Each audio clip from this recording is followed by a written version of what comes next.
Hi, I'm licensed IO psychologist Dr. Clif P Lewis, and I am made of 100% sustainable, ethically sourced, gluten-free boyfriend material. Roll intro.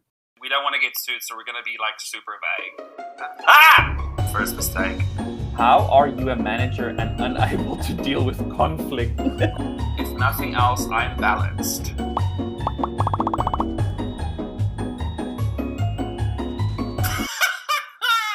Hi, this is Management Tool, the show where we talk about psychology, employment, and management, where my esteemed guests and I talk about why what you're doing is wrong. Today, we have Dr. Lisa Morrison on the call. Hi, Lisa. Hello.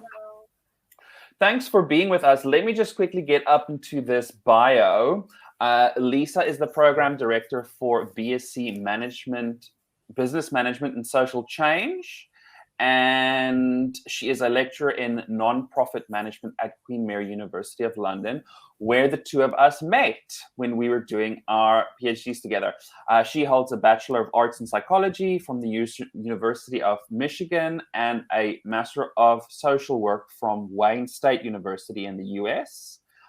Additionally, a Master's of Science in Information Management at the University of Sheffield, and obtained her PhD from Queen Mary. Like I said, whew, that is a resume, girl. It's just very nerdy. Lisa is from Detroit and has extensive experiences in the NPO sector. Additionally, Lisa has worked in varying capacities in the social care sector and has a broad knowledge of information management, counseling protocols, social work, and program management. So we are feeling, when I say we, I mean, there's probably like one other person watching this podcast. So me and my one listener are very thankful for having you on the show. I am happy to be here. Great. So as the title of the podcast implies, this is essentially just roasting management.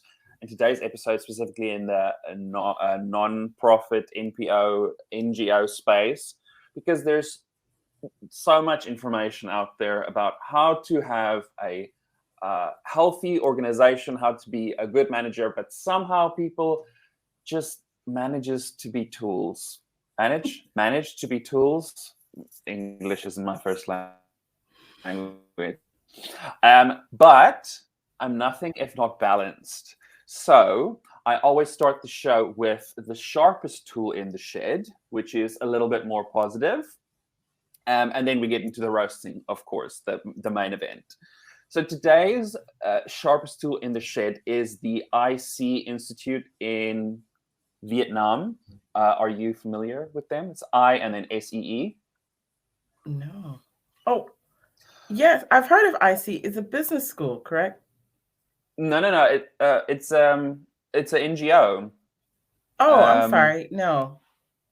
Okay, so the reason that they are the sharpest tool in the shed this week is I'm just reading this off an article about Vietnam's COVID-19 response and some success stories. So the IC Institute, a local Vietnamese NGO, provides relief to members of the transgender community, many of whom work in the entertainment sector. The pandemic has gutted their source of income. Relief includes food, some personal hygiene products, but also phone credits, which communities requested as access to internet has a massive impact on, their way of life, not only their way of life, but also generating an income. So the reason I highlight them specifically is the kind of the intersectional view of COVID relief. So when we think of COVID relief, we think medical, right? So, access to medical care, vaccination, hospitalization in some cases. But people from the transgender community face specific health issues, but then also the nature of their identity and who they are also affects their work and their access. These specific communities, specific in South Asia. Vietnam is in South Asia, right?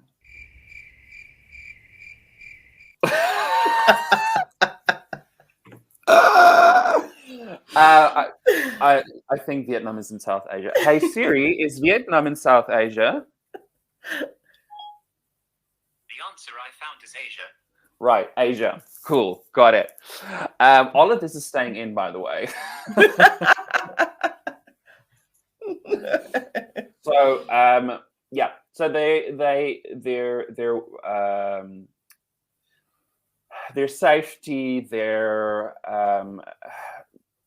health services requirements, their way of life, their everything is intertwined, and because of the nature of their identity and their community, they have very specific needs with regards to COVID relief. And so it's a more of an intersectional view rather than just, okay, well, you're sick, so, let's get you on a ventilator. No, right. We realize that due to your, okay, of course, now after we've struggled with IT, now there's someone outside mowing the lawn. Can you hear them? I cannot, but now I am aware. Stop mowing the lawn. So yeah, so it's very refreshing and nice to see organizations acknowledge intersectional experiences with regards to COVID relief. Before we get into the roasting, is there any sharp tools in the shed with regards to the NPO or NGO space that you want to share? Anyone that stands out? I think there's quite a lot. I may get in trouble if I pick one over the other. I think what resonates with me is what you just shared. It's actually my specialty in looking at communities of practice, particularly smaller organizations, community organizations. And so if I were to highlight anyone, those are the exact type of organizations I would highlight.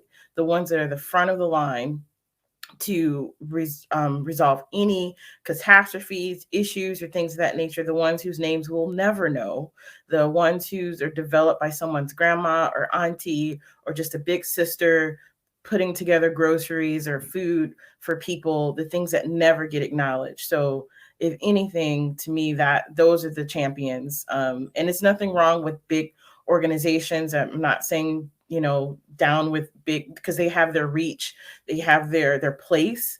But for me personally, because that's what I grew up with, those are the organizations I was a part of, and those who are doing the community work. So hats off to the voiceless, the hidden ones among us. Right. In your doctoral work or your current research, do you do anything on intersectionality? The reason I ask is not just because of the IC example, is because when I did my master's, because I wasn't big on, I didn't want to do a PhD or research or anything. I just wanted to register as a psychologist in South Africa. You have to have a master's degree. And so the program that I did had a research component to it, because the board requires you to do various, master's level subjects, but then also there was a research component that the university required. And then I got, the research bug. And girl, I thought I was doing the things with intersectionality. More than 10 years ago. And then, later on with my doctoral work, I worked with intersectionality as well. And I just realized how little I actually know. And seeing the Gen Zs and the youngsters, God, I'm so old. Talk about intersectionality of experiences on TikTok, and I mean, on what is this StreamYard that I didn't even know about 5 minutes ago, is actually very, very reassuring that we are actually moving in the right direction, and not just looking at reductionist views of marginalized experiences, and as you said, the voiceless, but looking at that dynamic as well. Absolutely. So now I want to move into a little game. I don't do this every week, but I thought for us, I wanted to play a little game. And this is now going from the positive into the roasting and to just, just a little amuse-bouche, or if you will.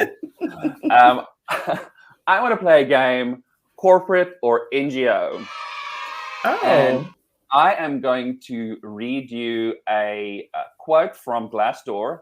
This is all. You can literally just do a search on Glassdoor. These are direct quotes. Are you familiar with Glassdoor, please? I've used it once or twice to look up salary, for professions, but that's it. You've seen that current and old employees can leave reviews and stuff, pros and cons. I didn't know that. No. Yeah, so you can leave reviews, and they've got approval ratings for the CEO and all, a lot of data points for. Oh my goodness. Organizations. So what I've done is, because of the nature of this show, I went and I looked at all the cons, and I looked at the cons that employees have listed or submitted, and I got some from NGOs and I got some from corporates. And your task is to tell me if the statement is from an NGO employee or from a corporate employee. Are you ready? Goodness. I am not ready. I apologize in advance, but let's do it. There are no prizes to be won, but we'll pretend there is an incentive to do this. So the first statement is okay. Also, I don't want to get sued, so I'm not going to say what organization. Although, who's going to sue my poor ass? We won't disparage any organizations at all. No, we're roasting, but we're keeping the roasting anonymous. So I'll just tell you which one it is. Okay, so the first statement is, the senior management is always changing, and there is no pathway for career advancement. Ooh, career advancement. Career advancement. NGO or corporate? Oh, that's really tough, because depending on the size and the nature of the organization, there's research behind some of the issues sometimes with NGOs kind of using the skills of what's available as opposed to being able to hire people with desired skills, if that makes sense, because you're dealing with volunteer pools, and that can get tricky. But then also you get those particular corporations where they have their management structure, they're going to keep it, but and then businesses change. Stop beating around the bush. I don't know. Okay, I'm going to say, read it one more time. That gave me time to think. The senior management is always changing, and there is no pathway for career advancement. I'm going to say NGO. Ding, ding, ding. Correct. I really thought you were going to say corporate, because I would have said corporate, because when I read this, I hear hierarchy, climbing the ladder, promotion, but looks like that is talent pipeline, career advancement is not just a corporate issue. Yeah, it's definitely not just a corporate issue. And I think corporations have adapted faster to the idea that people no longer stick around for 20 or 30 years anymore. No, definitely not. No. And with NGOs, it's a funding issue or a capacity issue as well. So I saw, now that you mentioned that, I should have saved this. I don't know which country the other country was, but it was a comparison between I saw it on LinkedIn actually. It's the difference between recruiters' perceptions of candidates in the West. So specifically, I think they used the United States as an example versus, I don't know which country, some country in the Far East and Asia. Hey Siri. And so, no, Siri, shut up. And so the candidate profile was 10 years of experience at 5 different companies in 5 different roles or whatever. And so the recruiter in the United States would go, oh, that's a broad range of experience, different talent, skill set, whatever. But the other country's recruiter would say, oh no, this is a job hopper and we want someone who's going to stay. Mm-hmm. That's really an unrealistic expectation in the new job market, I think. Yeah, I think so. But then again, I'll admit, my training where I'm from the United States and from the, Western uni in the West. And, it could be a cultural implications there. But most of these multinationals, even as they move across the globe themselves, they take this with them. And I do think that, and then there's conversations about particularly pay and taxes and those other kind of workarounds that actually help influence those kind of like cultures of, we want something new. Right. So we'll see. Cool. So next statement. This is a long one. They believe, I don't know who they is, it's probably, top management or, decision makers in the organization. They believe that raising leads and managers from the ranks will always work. The result is managers and leads who don't know how to manage a diverse set of employees and instead simply look at forwarding their careers. That sentence didn't make sense, but I think you should get the gist.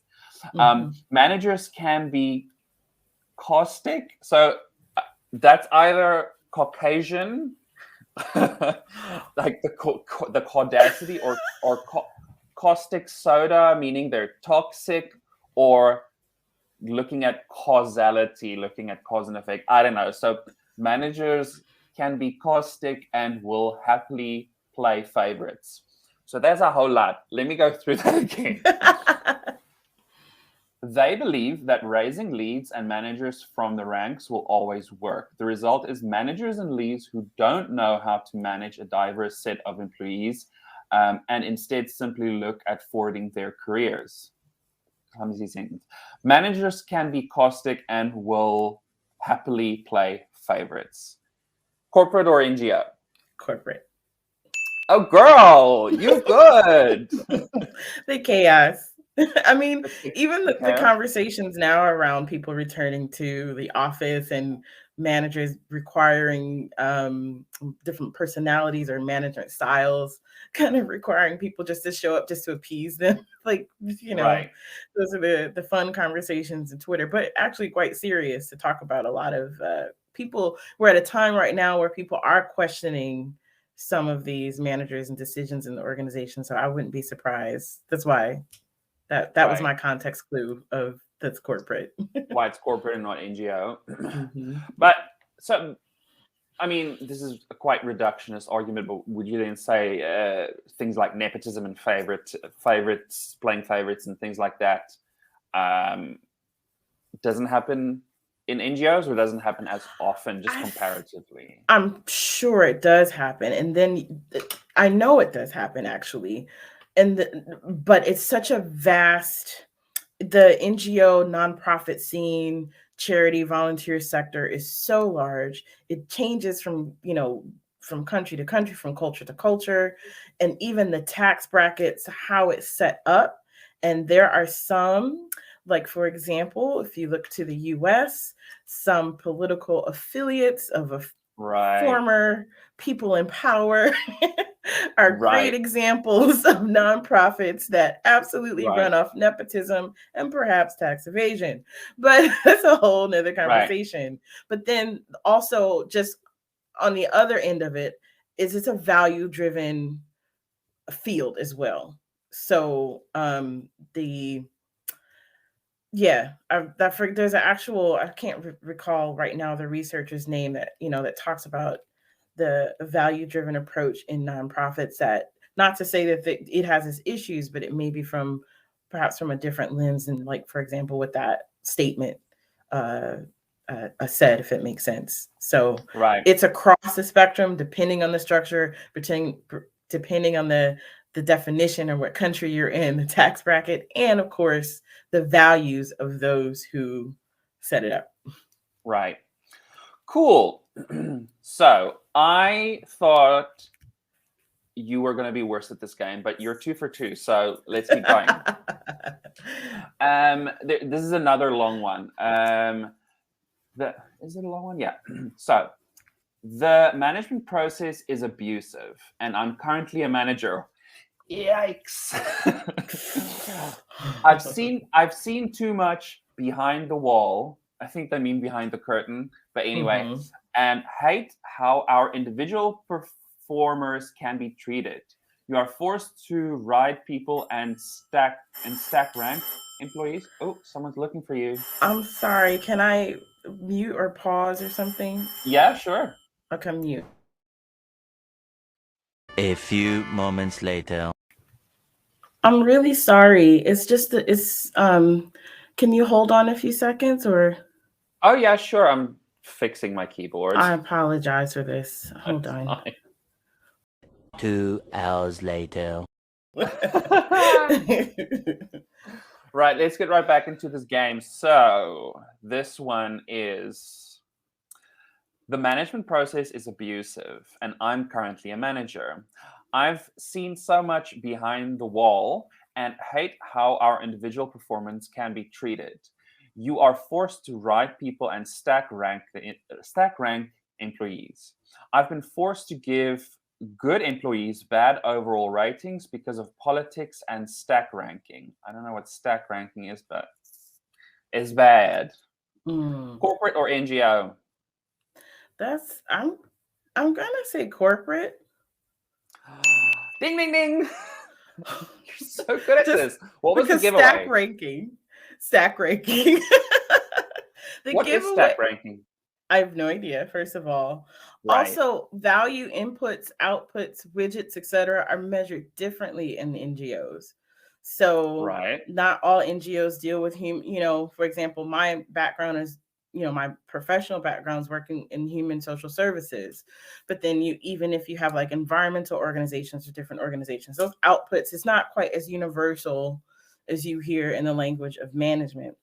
But that's not to say, because some organizations get offended. Yes, they're organized and they are comparable to a lot of large corporate entities. But just the value inputs and outputs and impact measurements are just a little bit different. Just different. Okay, cool. Next one. There was a major lack of diversity at the company. Being stationed at the front desk was very isolating. Third person in the role since the beginning of the year. Okay, so I'm assuming there's a lot of employee turnover. So let's try that again. There was a major lack of diversity at the company. Being stationed at the front desk was very isolating, and I'm the third person in this role since the year began.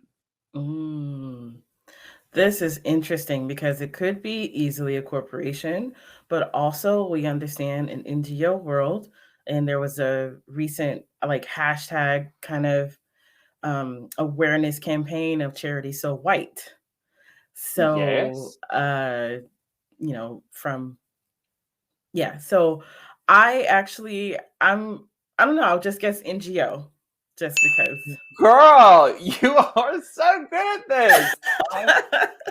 I would literally have, because I hear diversity, I hear staff turnover, and immediately I'm going corporate, big corporate, like churning.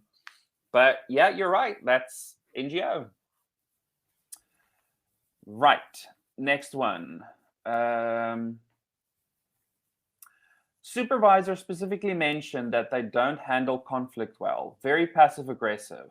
And then in brackets, how are you a manager and unable to deal with conflict? Question, exclamation. This person sounds stressed. What a tale. We probably could dedicate an entire podcast just to that alone. Just that, yeah. That's your field, especially the psychology of organizations and people in it. So, man, but again, it's tough. It could be either or. So I'm just going to guess NGO. Oh my God. So good. It's NGO. Right. Okay, let's do this one. Okay, this is quite short. Working too much for less salary. That's all. NGO. No, that's corporate. Actually, that's a local one interesting. here in South Africa. It's a retailer, and you would find that is typically that is an industry standard, is overworked, underpaid. I've worked in retail. It's a mess, girl. People are really like, I think I can't speak for other countries because I haven't worked in retail in other countries, but that's the standard operator, is get as much out of people for as little as possible. Like, yeah, they put out this employer value proposition, which is trendy of, we develop people and blah, blah, blah. But at the end of the day, when you're really stuck into it, a lot of hard work, not a lot of pay. So that's a corporate one, and it's local to my country. So let's try this one. Company treats employees like crap. Oof, straight to the point. The president and management running this place into the ground only want to hire temporary so they don't have to pay as much nor have to pay benefits. And then X is not what it used to be. Yeah, I'm going to say corporate just because I made a comment that alluded to this earlier of particular multinationals, that this is literally their MO and they are legally able to get away with it. Right. So yeah, particularly on the money. I'm sensitive to that in the US because, our healthcare is not universal, and benefits, people are tied to their jobs for just to go to the doctor. Basic, yeah. So yeah. It's shocking. It's really, really shocking. South Africa, I mean, our public healthcare is far from perfect, but yeah, sure, you have to wait in line. But we have better healthcare in South Africa than you have in the United States. The quality of care, but it's the access of care is what, like, that's a huge thing. And thankfully, there are people who now are able to have healthcare that were not able to because of the ACA, or AKA Obamacare, which kind of helped create like a safe. Wasn't that overturned? No, it tried. So it's still, and there's still things in the courts as well. They're definitely trying. But it's a complicated, it doesn't need to be complicated, but it is. It's a complicated system because you have to undo some things in the States. So yeah, it's not fun. It's not a fun place to be in that sense of like worrying about that. So dead giveaway is the benefits, and the first benefit that comes up is health. Which you typically then wouldn't find in NGO because it's more value driven, and they would, even if it isn't such a great place to work, like we've seen from some of the quotes, things like benefits might be more kind of a given in the NGO space than in a corporate. Is that a fair assessment? I think the people's awareness of what they're working for and not working for might be, I'm going into this. I know I'm going to only make a certain salary. I know I'm not going to rise up in the ranks, but I'm still. Okay. Does that make sense? You know what I mean? So yeah. Okay. No. Gotcha. Cool. Let's do one more. Balancing family while performing an expat role outside my country remains a challenge. That's tough. That could be either or. And this is a white person because only white people are expats, right? You say that as I am an expat. Right. No, but that's I'm not the thing, actually, right? I shouldn't say that because I don't have the paperwork. Like, I've just been working out of my country away from my country for a very long time. And I have the paperwork to work. I have the right to work in the UK, but but yeah, don't you see that often? Whereas people tend to use the excuse, no, well, expats are professionals and immigrants are non-professionals. I cannot stand that. I don't like it, and it shouldn't even apply. That's not even what that term is, in a sense. Like, it totally gets glossed, and it becomes the new working class. What does, working class start to define a certain demographic, when in actuality the numbers show no, It's just a cross fancy new caste demographics. system. Yeah. Yeah, It's a fancy new caste system. Yeah, I don't Well, like not it. even fancy, it's just dressed up. Yeah. Cool. So this I never this guessed. yeah, this white expat that says working. Yeah. Oh, I'm sorry. I didn't realize you were going to read it again. Let me quickly go. Balancing family while performing an expat role outside of my country remains a challenge. So work-life balance, expat? Corporate, maybe multinational. Okay, so you're not perfect. That one is NGO. And it's a big one, actually. I can see that. Yeah, it's a big one. That, in the sense of a true non-governmental organization as it's established, you will get quite a lot of people working across borders and NGOs. So that makes sense. Okay, let's do one more. This one is funny because of the wording. I've really no idea what they mean exactly by this, but let's just go for it. Right. So, whimsical and narrow-minded senior management who harass employees. That is a lot in a very short sentence. It sounds like a legal issue. I'm really concerned. Yeah, it's giving me Weinstein. It's giving me Epstein. Ooh, I don't know. I'm gonna say corporate. Right. So this one is also one of the big NGOs, like the one that everyone knows. Got it. There are, some things in the headlines that, so completely understand. But I think this little game, I mean, I need some entertainment. I've watched everything on Netflix, so I have to think of some entertainment for a Saturday. So thanks for playing this game with me. But I do think, you highlighted things, you saw things in the text, and I'm a qualitative researcher, and you saw things in the text that I didn't even pick up. I just made some assumptions, and I picked these specific examples because, to me, a lot of the corporate things sounded NGO-y, and a lot of the NGO quotes sounded corporate. But you were so good at picking up, specific cues that gives it away. And I think that gives us a lot of insight into how different industries aren't one industry, say, for instance, if we take something like talent management in, let's say, a Microsoft, and talent management in an Oxfam, for example, these are big names that people know, aren't the same. The industries are just so different, which we saw now from your input on these quotes.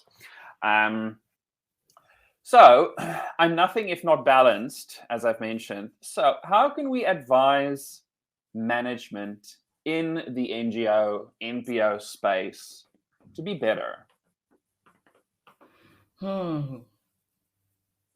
I think so here's the argument that I often have, both in my work that I've done and in my teaching and et cetera, that there are some things, particularly when it comes to management, because you're dealing with people and organizations still.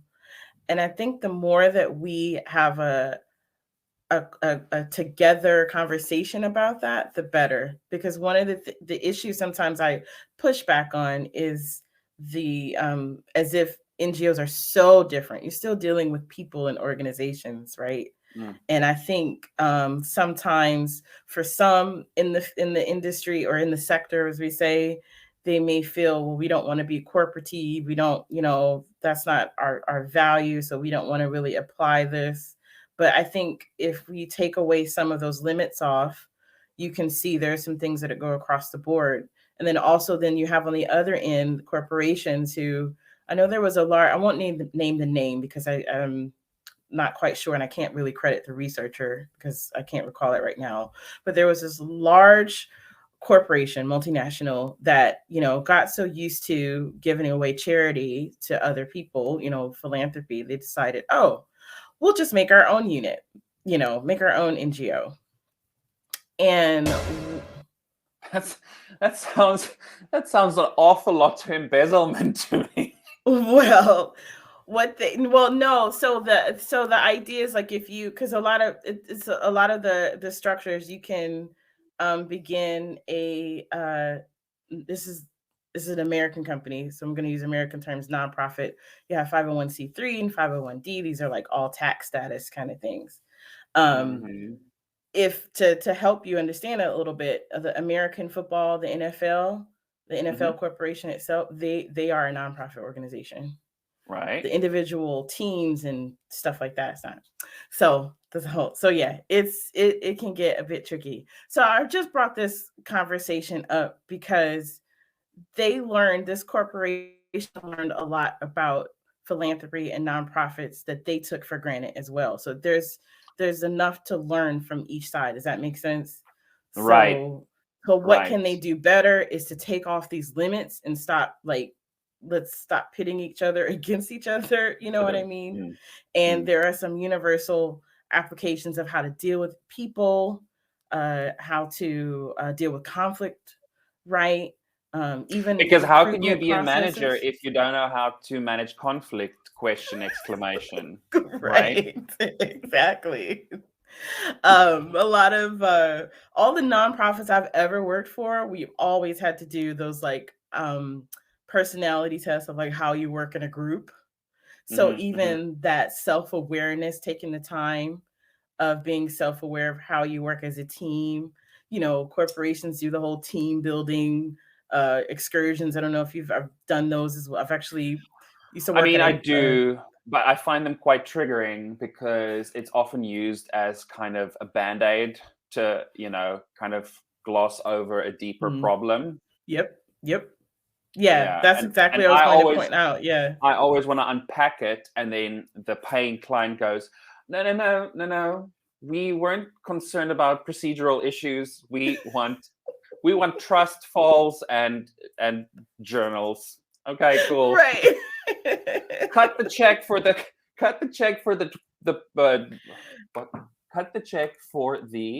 trust falls and the journals, and we Gucci. Like, let's not talk about systems. Let's not talk about mental health and wellness that in those systems that can improve. We won't do that. We'll just do what you want to do, because honestly, I have just, my time is limited and my bank account is low. So let's get into it. So remember to lock your fingers. Don't lock your fingers. No, you have to lock them like this. No, they're teaching you wrong. You can literally break your fingers if someone's on the fall. So there should be that's really not okay. I love how don't break your fingers. Throwing shade at something and not even knowing exactly what I'm talking about. It's giving me a lot of anti-mask vibes. Oh my God. Listen, I know everything, not, but yeah. But that does bring up, I've a friend who works in, her whole career was in the NGO industry sector, whatever you want to call it. And when I was just making a few notes for our session today, I asked her, what are like the typical issues that you get in specifically management of charity organizations, because that's what I'm talking about. And she made specific mention of lack of clear processes, poor capacity management resulting in burnout, and lack of clear roles and responsibilities. So very much like we've just mentioned, like procedural systems issues. Why do you think that is? Because I've mostly worked in corporates and with corporate clients, and I can honestly say that those are definitely corporate issues as well. Although with my limited experience within the NGO space, I think these are issues for different reasons. Within corporates, based on my own observations, I would say that there's a lack of clear roles, a lack of processes and systems, proper procedures, and sticking to those proper procedures and systems, and maybe, not looking at capacity properly, I would say is as a result of chasing the money. It's all about the money, and we need to make targets, and we don't care about building systems now. That's distracting from the main goal of securing the bag.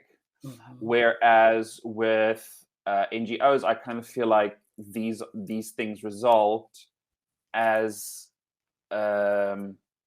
because the focus is on values and stuff like that, and procedures and systems might be seen as a bit constraining or rigid.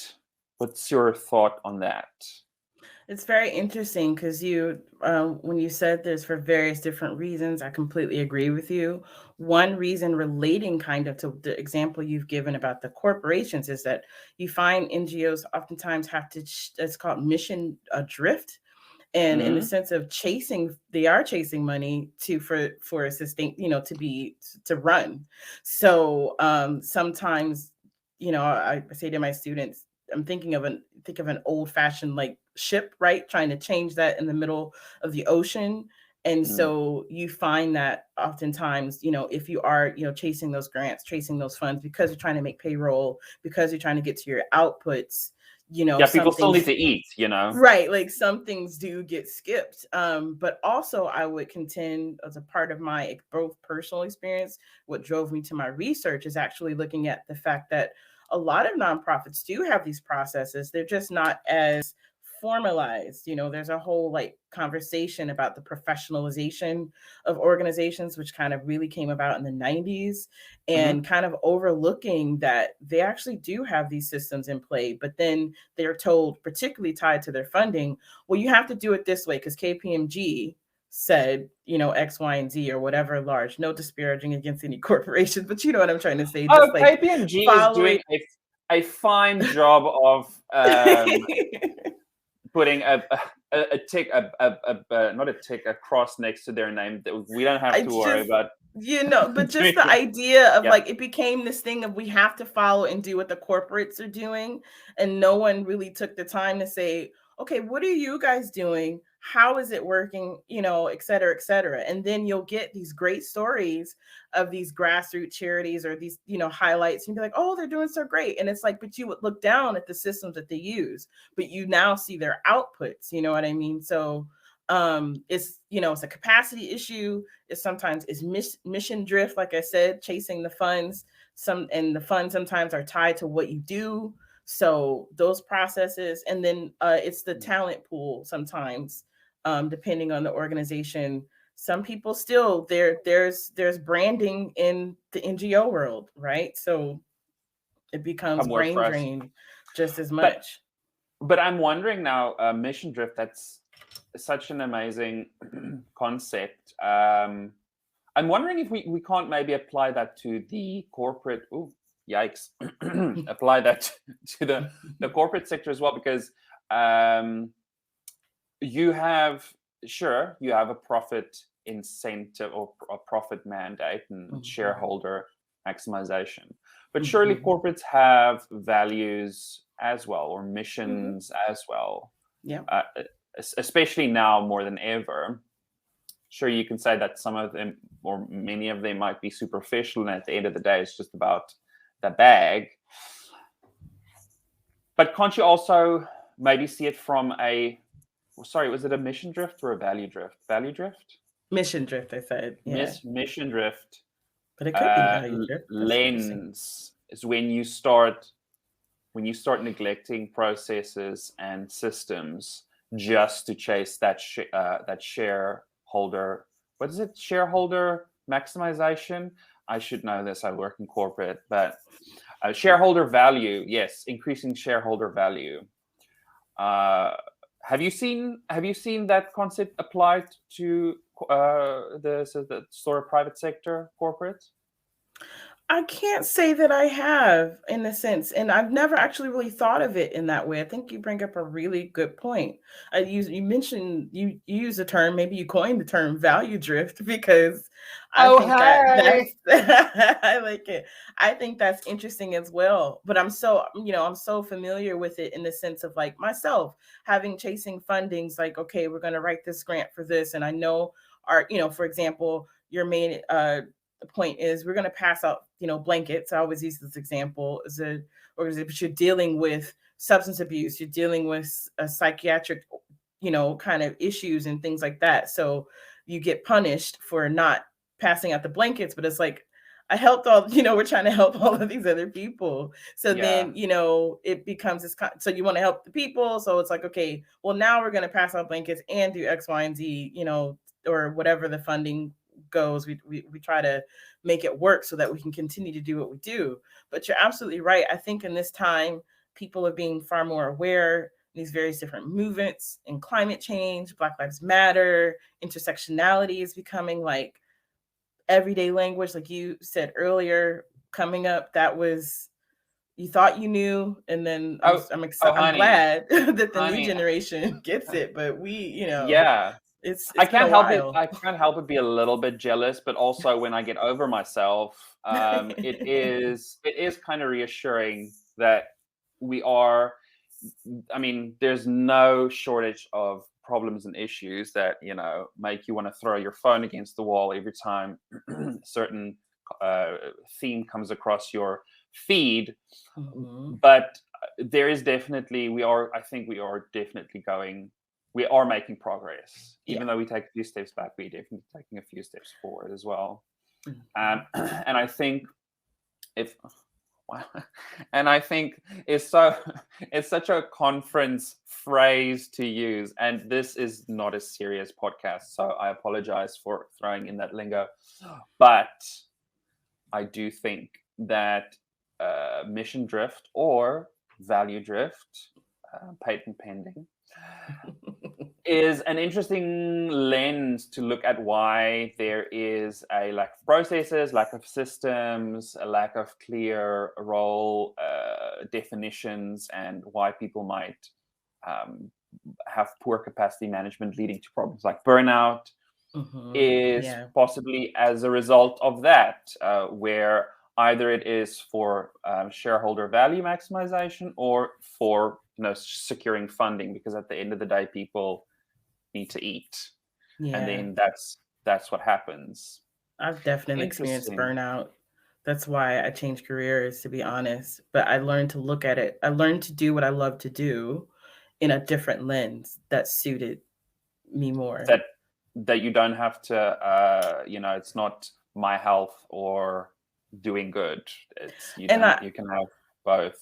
I hope that what I can contribute from my experience is to kind of step into those conversations and say, okay, this is what really happens. Mm. And let's look at a more excellent way that includes what people are doing, as opposed to, as I mentioned earlier, you get, especially in the NGO, NPO, charity, volunteer, whatever, there's so much expectations from external people that you stamp and do everything like the big companies do or the big corporates do. And I'm Yeah. just here to say that a part of those processes, it's because they look different. And as soon as we accept that it is different and that's okay, then maybe we can see some change. But if you keep telling me that I have to have this new tech platform and that's the only way that I'm going to show accountability, when in actuality, I'm a small organization. We're actually doing really good with Excel. We know how to, we're using it in its Yeah. form. Yeah. But you'll get that. You'll get funders and say, nope, okay, we'll give you the money, but you have to use this platform now. Because otherwise there's no transparency. All of a sudden, if you don't use this platform, there's no governance, there's no transparency. You have to use Yeah, this and it's platform. like you can get the same result of what you want. And that part of what I loved about doing the research here in the UK is that I did find, because I thought it was just a curiosity of myself. I know how I felt in my experience in those roles, but Yeah. speaking with others, and they're like, yeah, we kind of stopped doing what they told us to do. And we're like, this is what we do. We won't take your money if you're not okay with it. But if you're looking for these outcomes, this is what we do. This is how we do it. We actually can suggest to you a better way than what you're looking for, particularly this relating to like evaluations and performance measures and stuff like that. So yeah, it's a lot of it's a conversation we're not having that we should. Yeah, and I think it could possibly. I need to stop saying. Can I? Now, especially with the changes in post-COVID, digitizing and adopting new technologies, and I think that might possibly be the pressure to adopt all of these new systems and ways of doing things. That pressure might actually be increasing now in the post-COVID space. Yeah. And I think you raise a very valid point that especially the smaller NGOs or NPOs should maybe resist that a little bit if it's not right for them. Mm-hmm. And if it detracts from what they actually want to do. If Excel or Google Sheets is just fine, why do I need to automate everything? So that is my story. Thank you for playing my game with me, Lisa, and for introducing me to. I keep want to say DuckDuckGo because it's got a little ducky as an icon, but it's called StreamYard. StreamYard is now the one. StreamYard and the Management Tool podcast with Dr. Clif P Lewis, same WhatsApp group. Love it. Thank you for having me. It's been a blast. Oh, thank you for joining us. And if my one viewer wants to cyberstalk you, where can they find your stuff?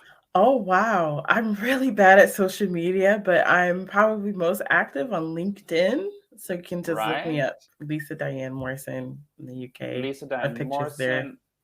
Okay, cool. Queen Mary University. And I am on Clif P Lewis on everything, Twitter, to the detriment or to the shock of all the Gen Zs on TikTok as well, Insta, LinkedIn, everything. And we will see you on the flippity flip, the flippity flip, on the flippity flip.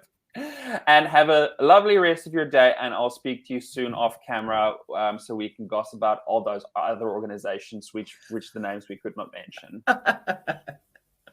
Thank you. Okay, bye, Lise. Bye. Bye.